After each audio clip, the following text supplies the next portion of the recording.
I fucking hate some people, but the worst kind of person I hate is a fucking thief, especially a fucking art thief.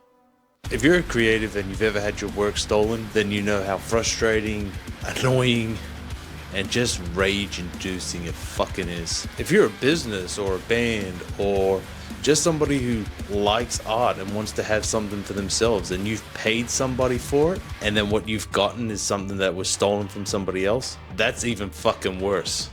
As creatives, it doesn't matter whether you're an illustrator, a digital painter, a tattoo artist, or a graphic designer. You spend hours, days, sometimes even weeks creating that perfect piece. Whether you're doing it for yourself or you're doing it for a client, the last thing you want is to have it stolen. Now, what I'm going to do on today's episode of Calypso Designs is I'm going to show you just a couple of ways of how your art can be stolen and then repurposed, and it won't even take an hour's worth of work to do it. But then I'm also going to show you how you can protect yourself and your art with a couple of tricks that I learned long time ago. And just a disclaimer, yes, I have technically stolen this artwork to do this video, but I have not kept any of the artworks that I've stolen. Everything has been deleted, and this is purely for educational purposes and to hopefully help those out there that have had their work stolen and don't want it to happen again. So with all that out of the way, let's get on to the fucking video.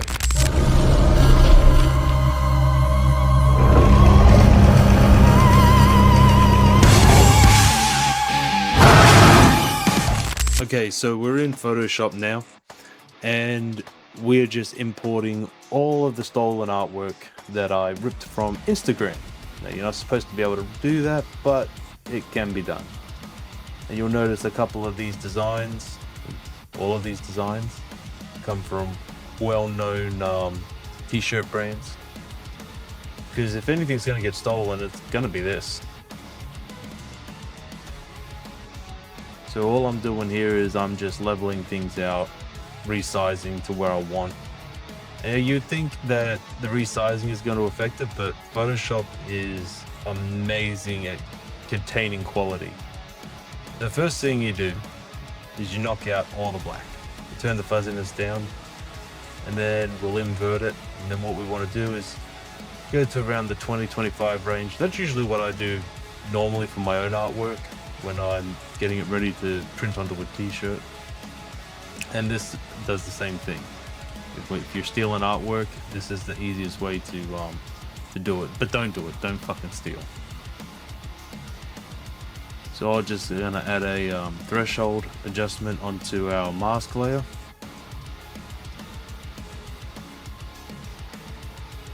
And that's it. That's ready to steal. But we're gonna take it a step further, and we're not just gonna steal it, we're gonna make it look like it's our own, because this happens a lot too. And the first thing we're gonna do is we're gonna take out that sullen name.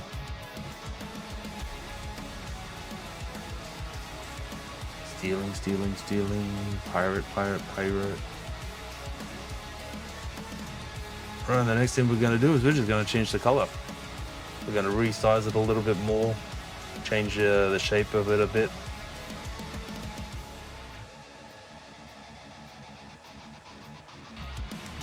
Hardcore stealing. Add a bit of distressing to it. Now it looks almost original, and throw it onto a mock-up because we want to see it.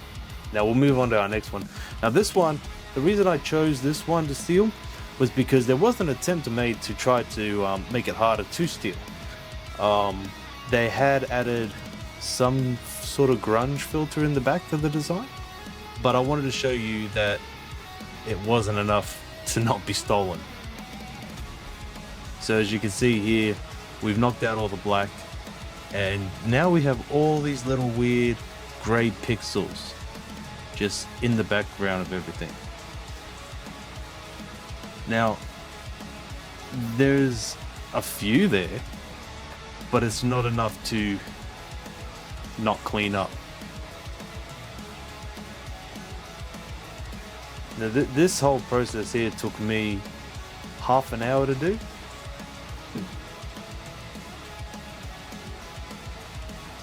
And of course, we're gonna remove any sort of logos that may be, or signatures that may belong to the brand, because basically when things get stolen, doesn't matter how many logos or signatures you put on it, that shit all gets taken out too. But this is about a half-hour process to do.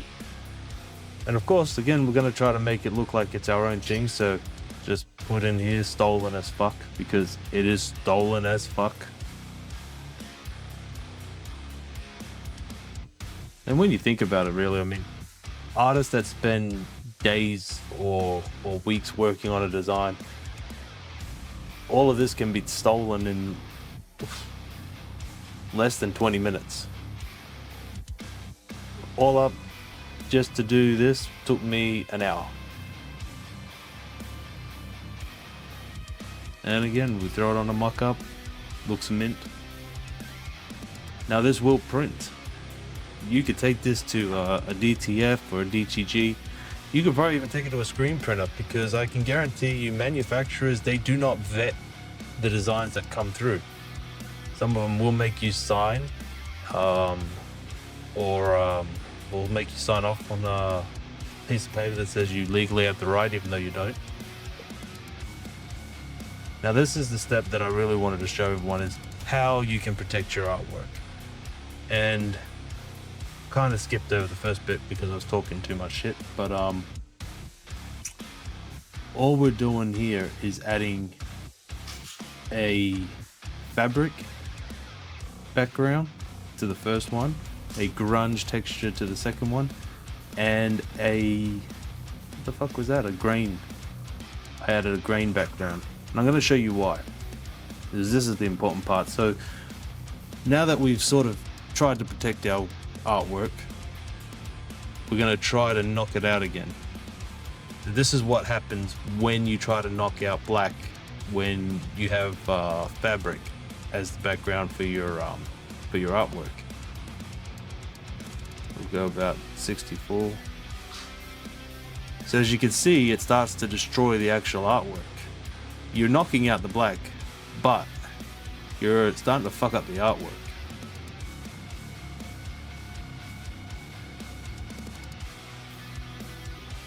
Now we'll just zoom it in, zoom. And you can see these little white pixels left over from the fabric that we used on the background of this. I'm going to show you how far you can go. So you go, take it up a little bit more. The higher the range you take this up on, the more you're going to destroy the artwork, which you either want to do one of two things. If someone's going to steal your art, you want to make it extremely difficult for them to be able to do this, or you want to get it to the point where they just end up destroying the artwork and becomes unusable. So that's about 150. But if we do this at the same range that we would normally do it at, so if this was just a clean black background, and we tried to knock this out back at the 20 to 25 range, 30, you're gonna see a lot of that gray white pixels. I mean, this could still be cleaned up, but it's gonna be more time consuming, and the people who are usually stealing artwork don't want to spend that much time. They're looking at doing these quick 5-10 minutes, maybe. They're not looking to make their workload harder. Now this is the method that I use for all of my artwork. Anything I post on social media, I will always have a fabric background on everything, because yeah, I don't want anyone stealing my shit. But I understand that a lot of people don't want to do that, because it can look a little bit tacky at times, and people are fucking really picky, and they like to talk a lot of shit when they're on the social medias. Oh, I can't see the design.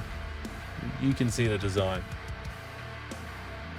But using a grunge background, in my opinion, is the absolute best way. And if you can do it, you can't do it with every design. I admit you can't.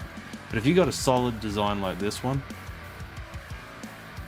it doesn't matter where we go in the range, you are never gonna get all of that grunge out of the background, and you're also gonna destroy the artwork. So either you're gonna make the life of the thief harder to clean up and steal your artwork, or you're gonna force them to destroy it. Now we'll just do the same thing that we do, go through the ranges.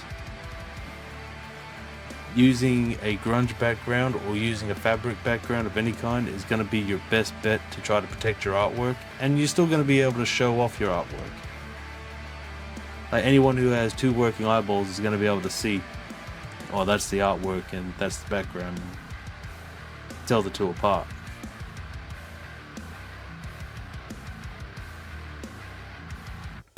I would avidly tell anybody who's thinking of posting their artwork online, do not use a solid background, whether it be black, white, color.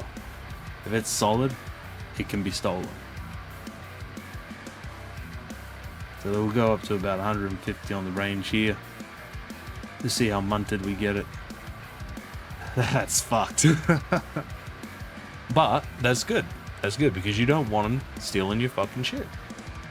Now, using a grain background though, if we did this at the very low end of the range that we would normally use, the 20 to 30 range, we will get that effect of basically making it difficult to steal.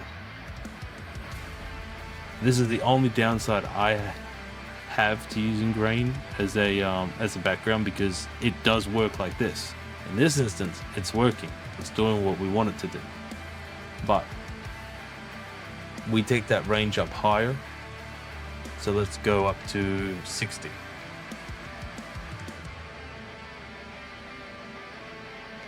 Now, you can already start to see that you've pretty much taken away majority of that grain filter. There's not a whole lot of little pixels left in there that could affect this artwork and keep it from being stolen. So I would advise, if you're going to use a grain filter for a background, probably don't, because all you got to do is go a little bit more higher on this range, and that's gonna be easier to steal again. So we'll take it up to 100, see what it does. Then yeah, basically ready to take off again. You've taken out all of that grain, so now there's nothing stopping it from being exported and used. So yeah, at the end of the day, just don't steal anybody's fucking artwork. You can be better than that. If you're an artist, be an artist. If you're not an artist, don't palm yourself off as one. You'll get caught, and I'm sure karma will fuck you royally. And if this has happened to you, if you have been an artist and had your artwork stolen, I hope this video helps you. And if you're somebody who purchases artwork from an artist, make sure you vet the artist first before you give them any fucking money or make any fucking arrangements. Check their socials. Make sure that you're getting what you're paying for. It's not that hard to chuck an image into Google and find out if it's been stolen or not. But that's been Calypso Designs, and I will catch you, I don't know, in a couple of weeks when I decide to make another video. Yeah.